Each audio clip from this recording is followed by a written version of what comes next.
بسم اللہ الرحمن الرحیم۔ اسلام کی 1400 سالہ تاریخ میں منافقین نے کئی بار حضور صلی اللہ علیہ وسلم کے دست خاکی کو ان کی قبر سے چوری کرنے کی کوشش کی۔ سب سے پہلے یہ کوشش ایک مصری فاطمی حکمران با امر اللہ نے کی۔ وہ چھٹا فاطمی خلیفہ تھا اور انتہائی ظالمانہ اور مجرمانہ ذہنیت کا مالک تھا۔ ابن ناجر نے اپنی کتاب ہسٹری آف بغداد میں لکھا ہے کہ با امر اللہ نے دنیا کی توجہ مصر کی طرف مبذول کرانے کے لیے یہ سازش رچی اور اس طرح مصر کے باشندوں کو عزت حاصل کرنے کا موقع دینا چاہتا تھا۔ حکمران نے اس مقصد کے لیے مہنگے انکلوئرز کی تعمیر کے لیے بہت پیسہ خرچ کیا۔ عبد الفاتحی جو کہ مکہ اور مدینہ کا گورنر تھا نے اس منصوبے کو عملی جامہ پہنانا تھا۔ جب عبد الفاتحی مدینہ پہنچا، مدینہ والوں کو اس کی سازش کا علم ہو گیا تو وہ اس کے گرد جمع ہو گئے۔ قاری زلبینی نے قرآن کے درج ذیل آیات کی تلاوت کی اور اگر توڑ ڈالیں اپنی قسموں کو بعد اپنے عہد کرنے کے اور تانا زنی کرنے لگے، تمہارے دین میں تو جنگ کرو کفر کے پیشواؤں سے، بے شک نہیں قسمیں ان کی قابل اعتبار، شاید کہ وہ باز آ جائیں۔ کیا نہیں جنگ کرو گے تم ایسے لوگوں سے جنہوں نے توڑ ڈالی اپنی قسمیں اور قصد کر لیا جلا وطن کرنے کو رسول صلی اللہ علیہ وسلم کو، اور وہی ہیں جنہوں نے ابتدا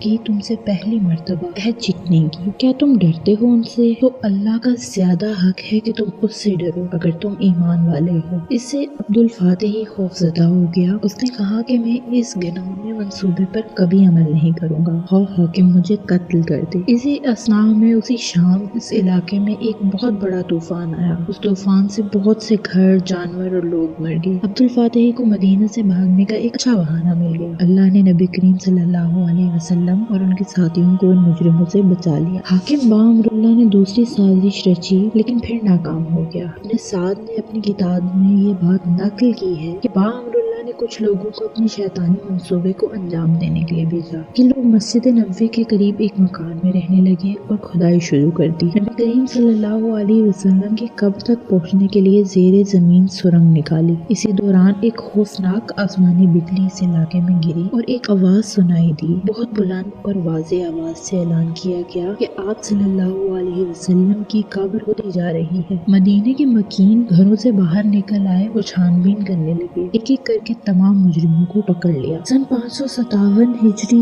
1164 عیسوی میں اطلاع دی گئی کہ کچھ عیسائیوں نے نبی کریم صلی اللہ علیہ وسلم کے جسد خاکی کو ہٹانے کی کوشش کی۔ زنگی خاندان کا ایک بہت پرہیزگار حکمران تھا جس کا نام سلطان نور الدین زنگی تھا۔ ایک رات تہجد کے بعد سلطان نور الدین محمود ابن زنگی جب سویا تو اس نے خواب دیکھا جس میں رسول صلی اللہ علیہ وسلم نے سنہری بالوں والے دو آدمیوں کی طرف اشارہ کیا اور فرمایا، اے محمود مجھے ان سے بچا۔ سلطان گھبراہٹ سے اٹھا، وضو کیا، نماز پڑھی اور واپس سو گیا، لیکن اس نے پھر وہی خواب دیکھا اور پھر گھبراہٹ میں اٹھ کر وضو کیا، نماز پڑھی اور سو گیا، لیکن خواب 3 بار دہرایا گیا۔ اس کے بعد اس نے اپنے وزیر جمال الدین موصلی کو بلوایا اور اسے ہدایت کی کہ وہ مدینہ کے سفر کی تیاری کرے۔ سلطان اور اس کا وزیر ایک بڑے قافلے میں مدینہ روانہ ہوئے۔ اس کے بارے میں مورخ مجد الدین المطاری کے مطابق 1000 اونٹ تھے۔ انہوں نے شام سے مدینے تک کا سفر 16 دن میں طے کیا۔ سلطان سیدھا مسجد نبوی میں گیا، نماز پڑھی اور وہیں بیٹھا پریشان ہوا کہ آگے کیا کرنا ہے۔ وزیر نے سلطان سے پوچھا کہ وہ ان دونوں آدمیوں کو دیکھ کر پہچان سکتا ہے۔ جب سلطان نے اسباب میں جواب دیا تو وزیر نے شہریوں کو بلایا اور ان سے کہا کہ وہ اپنے آپ کو پیش کرے تاکہ سلطان ان کو اپنے ساتھ لائے تحفے بانٹ سکے۔ ان تمام لوگوں میں سے جو آئے تھے سلطان ان دونوں آدمیوں کی شناخت نہ کر سکا۔ پھر یہ اطلاع ملنے پر کہ صرف 2 مراکشی آدمی ہیں جو خیرات لینے نہیں آئے تھے، اس نے حکم دیا کہ انہیں سامنے لایا جائے۔ ان کو دیکھتے ہی سلطان نے فوراً ان کی شناخت کر لی۔ انہیں وہیں چھوڑ کر سلطان ان کے گھر میں چلا گیا جہاں پر دونوں آدمی رہتے تھے۔ سلطان کو بتایا گیا کہ یہ دونوں آدمی بہت نیک ہیں، یہ سارا دن مسجد نبوی میں عبادت کرتے ہیں اور جنت البقیع میں پائے جاتے ہیں۔ سلطان نے ان کے گھر کی تلاشی لی، وہاں پر کچھ رقم ملی۔ تلاش کے دوران جب سلطان نے قالین کا ایک ٹکڑا اٹھایا تو اس نے ایک سرنگ کا منہ دیکھا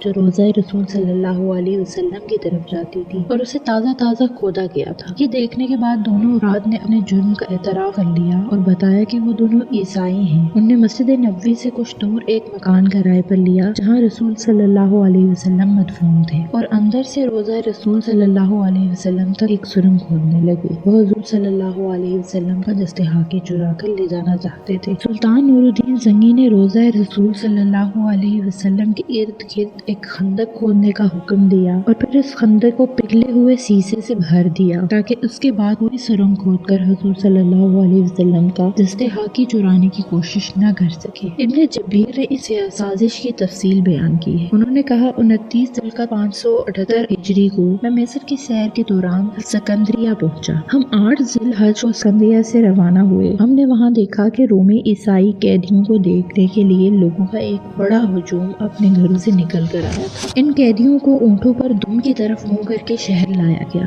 بغل بجا رہے تھے اور ان کے ارد گرد موسیقی بجائی جا رہی تھی۔ ہم نے ان قیدیوں کے بارے میں پوچھا، ہمیں ان کی ظالمانہ سرگرمیوں کی تفصیل بتائی گئی جو کہ درج ذیل تھی۔ شام کے عیسائیوں نے بحیرہ روم کے قریب کچھ کشتیاں بنائی اور ان کشتیوں کو اونٹوں کی پشت پر سمندر کے کنارے لے جایا گیا۔ وہاں انہوں نے جنگی سرگرمیوں کے لیے کشتیوں کو لیس کیا، پھر وہ ان کشتیوں کے ساتھ سمندر روانہ ہوئے اور پھر مکہ جانے والے حاجیوں کو لوٹنے لگے۔ انہوں نے بہت سے قافلوں کو لوٹا اور تمام تاجروں کو قتل کر ڈالا۔ انہوں نے ایسے بہت سے جرم کیے۔ ان کا سب سے بڑا منصوبہ پیغمبر رسول صلی اللہ علیہ وسلم کے جسم کو روضہ رسول صلی اللہ علیہ وسلم سے ہٹانے کا تھا۔ انہوں نے ڈٹائی سے اعلان کیا اور مدینہ کی طرف بڑھنے لگے۔ جب وہ مدینہ سے تقریباً 1 دن کے سفر پر موجود تھے تو مشہور حاجی لہلوا چند مراکشی نوجوانوں کے ساتھ آئے جو سمندری جنگ میں ماہر تھے۔ انہوں نے ان عیسائیوں کو گرفتار کیا اور ان میں سے بعض کو وہاں پر قتل کر اور کچھ قیدیوں کو دوسرے شہروں میں بھیجا تاکہ انہیں وہاں سزائے موت دی جا سکے۔ کچھ کو مکہ اور مدینہ بھی بھیجا گیا، جنہیں ہم نے دیکھا انہیں سکندریہ لایا گیا۔ اسی طرح اللہ نے اپنے نبی صلی اللہ علیہ وسلم کو ان مجرموں سے بچا لیا۔ مشہور مورخ طبری نے بیان کیا ہے کہ مسجد نبوی کے حاضر سروس اہلکاروں کے سربراہ شمس الدین ثواب لمتی تھے جو نہایت شریف اور شفیق انسان تھے۔ ثواب نے کہا کہ ان کا ایک قریبی دوست تھا جو مدینہ کے حاکم سے واقف تھا۔ یہ دوست اسے اکثر اہم خبروں سے آگاہ کرتا رہتا تھا۔ ایک دن اس دوست نے ثواب سے کہا کہ ایک بڑا واقعہ ہونے والا ہے، کچھ لوگ شام کے علاقے خلب سے آئے ہیں، انہوں نے مدینہ کے حاکم کو رشوت دی ہے اور اس سے ابو بکر رضی اللہ تعالی عنہ اور حضرت عمر رضی اللہ تعالی عنہ کی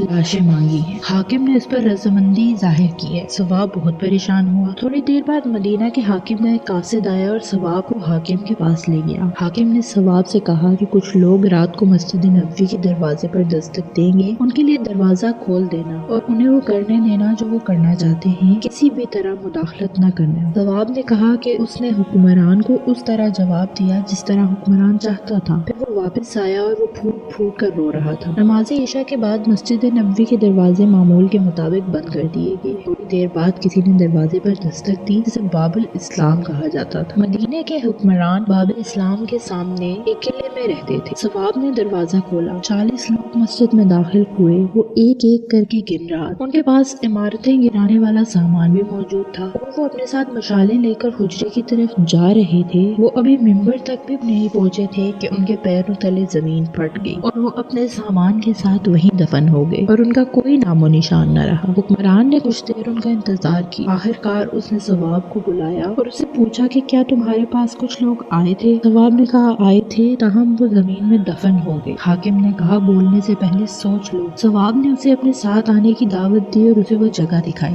حاکم نے کہا کہ معاملہ جو کا تم رہنے دو، اگر تم نے اس بارے میں بات کی تو میں تمہارا سر کاٹ دوں گا۔ سمودی نے کہا کہ ابو محمد عبداللہ مروانی نے بھی تاریخ مدینہ میں اس سازش کو مختصراً بیان کیا ہے۔ البتہ اس نے ذکر کیا ہے کہ ان لوگوں کی تعداد 15 یا 20 تھی اور انہیں اس وقت زمین نے نگل لیا جب وہ حجرہ مقدس کی طرف چند قدم ہی گئے تھے۔ یاد رکھو کہ اللہ کے دشمن منصوبے بناتے ہیں اور اللہ بھی منصوبے بناتا ہے، حالانکہ اللہ بہترین منصوبہ ساز ہے۔ بے شک اللہ نے حضرت محمد صلی اللہ علیہ وسلم سے کیا اپنا وعدہ پورا کیا۔